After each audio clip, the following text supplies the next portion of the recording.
Hello, everyone. There is a story circulating through multiple sources talking about U.S. intelligence report that says that Putin is not at all interested in peace and is more committed than ever to continuing his invasion of Ukraine. And my question to them is,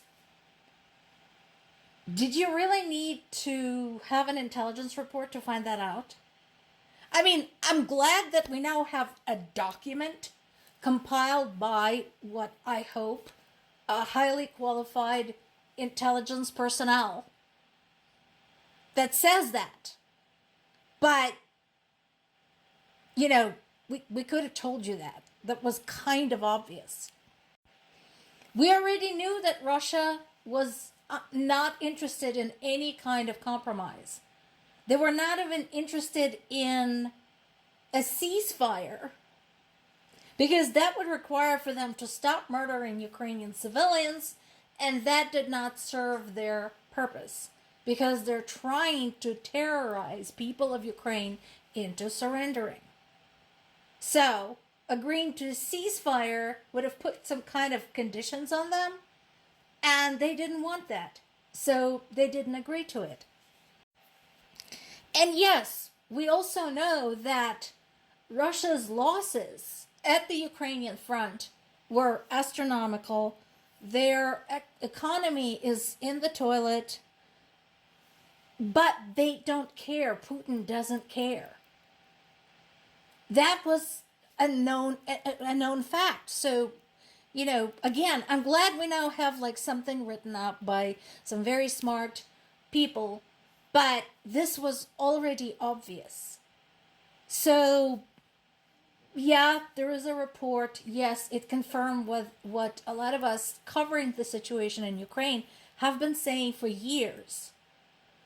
Thank you, I guess, for your effort, for proving that we were not just warmongering or fear-mongering, that we were telling the truth. Now, somebody recently in the comments said that the test of the nuclear-capable missile that supposedly was in the air for 15 hours was a fake. Well, at the time, I was not going to allow the comment because there was no substantiating evidence. However, now there are questions being asked about that test. Because if something like that is in the air for 15 hours, flying many hundreds of miles, you would think it would appear on various satellite records. But so far, not a single foreign nation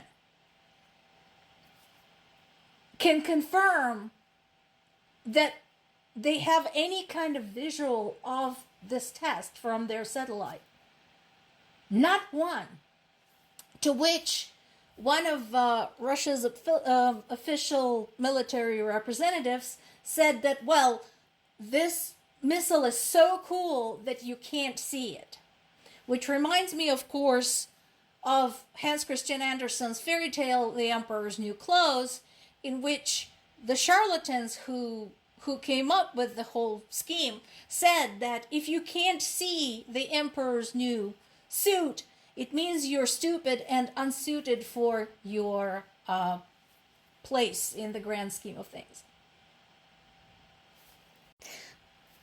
Meanwhile, Ukraine continues to basically troll Russia's airlines. So, Guardian, I love you. I use your material a lot. You have awesome summaries and I appreciate you.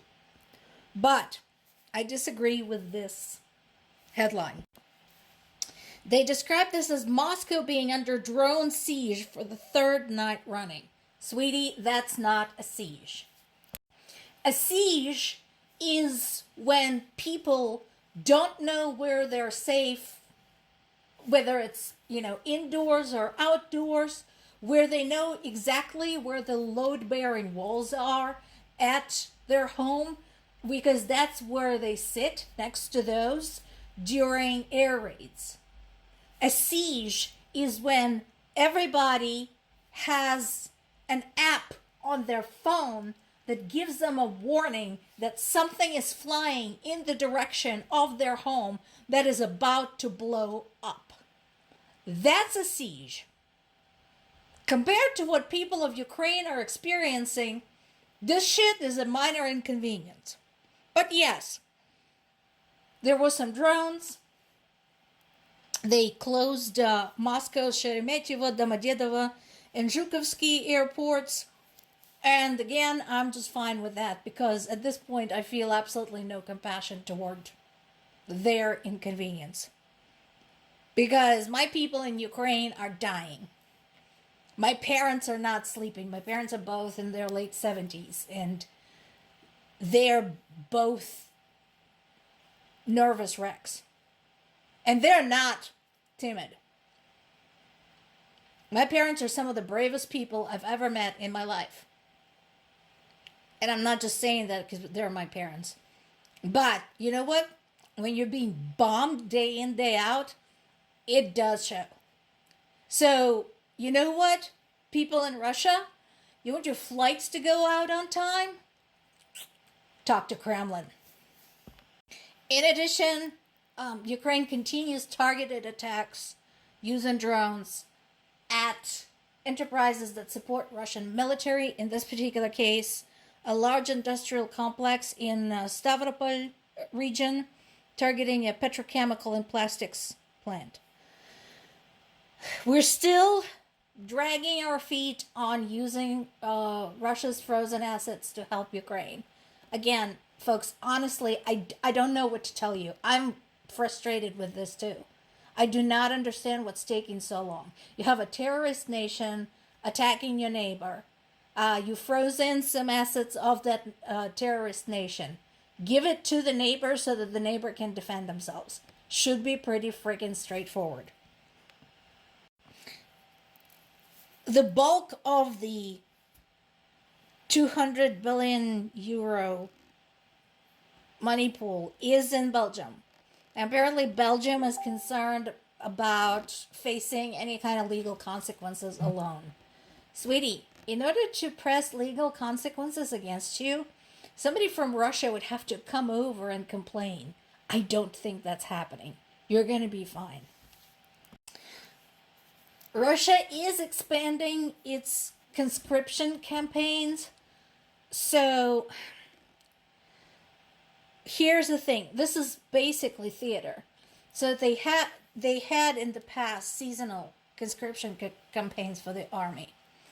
Theoretically, conscripts are not supposed to be sent to the front. The only people who are supposed to be sent to the front are people who signed specifically a contract agreeing to go to the front.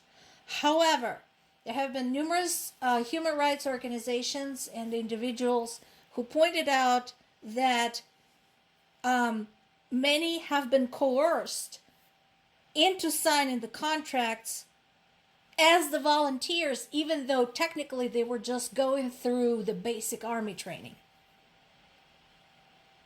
So, again, people of Russia, that's your problem.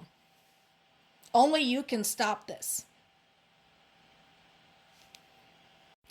There's still a plan for Ukraine and European allies to work on a ceasefire plan, but again, I don't understand why, considering we know that Russia is not interested.